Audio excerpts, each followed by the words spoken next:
Thank you, Mr Speaker. My question is to the new Minister for Racing. For over a year now, I've been pressing your predecessor with evidence of a lack of integrity and poor animal welfare in the industry and calling for her to act. She did not. And now you have responsibility for an industry across all three codes that is riddled with allegations of race fixing, live baiting, blatant disregard for racing regulations, bullying and poor animal welfare. And at the centre of all this, the Office of Racing Integrity, your watchdog, has presided over this shambles. In just the last few weeks, we've seen more revelations where Ori has botched things again. Complainants have had their identities and details of their complaints disclosed by Ori to the person involved with the complaint. ABC RTI documents reveal an inappropriate closeness and relations between Ori and the industry participants, and most disturbingly, evidence of live baiting and terrible living conditions for greyhounds in a property Ori claimed to have apparently regularly inspected. They must have had their blinkers on at the time. Minister, will you call an immediate, full and independent inquiry into all aspects of the racing industry across all three racing codes? Speaker. Honourable Minister for Racing. Here. Thank you, Mr Speaker, and I thank the member for her question.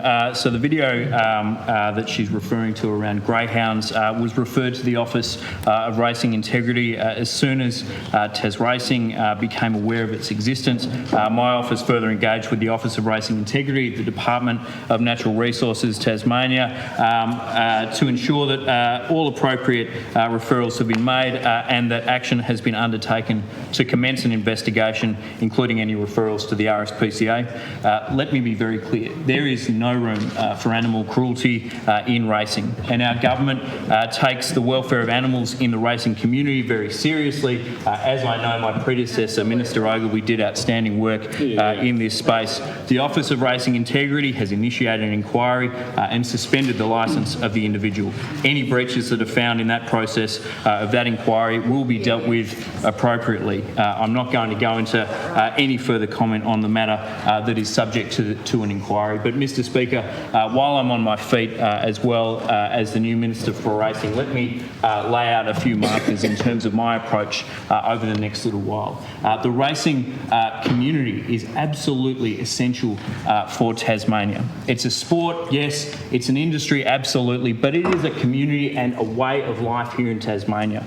It is an industry that has been supported and supporting Tasmanians for more than 100 years. It brings together people from right across our community, all walks of life, so that they can enjoy this special part of the Tasmanian way of life. In the first couple of weeks that I've been in this job, I've met with racing clubs on King Island, Devonport, Elwick in your community, Ms Johnston, Elwick in your community, Ms Johnston, and there are some fantastic people in that industry. Now, I am very keen to work with people that want to see the best possible future for the racing industry, but I will not accept this industry being shut down. I do not want, we do not want to be in that situation, because this is an outstanding industry full of outstanding people who love their animals, who want the best for racing, for their animals, and want to be able to pass on this piece of the Tasmanian way of life to the next generation, just as it was passed on to them. So let me say very clearly and unequivocally, we support the outstanding people who are in the racing industry. We will make sure that it has a bright future, and the reforms that we have underway, that we're progressing, the reviews that we have that we will listen to, will be about setting this industry up for the next generation to come, so that they can enjoy this special piece of the Tasmanian way of life. Animal cruelty makes my blood boil, Mr Speaker, and integrity issues in the racing industry are not acceptable, because punters, the public and participants should all have confidence that racing is fair.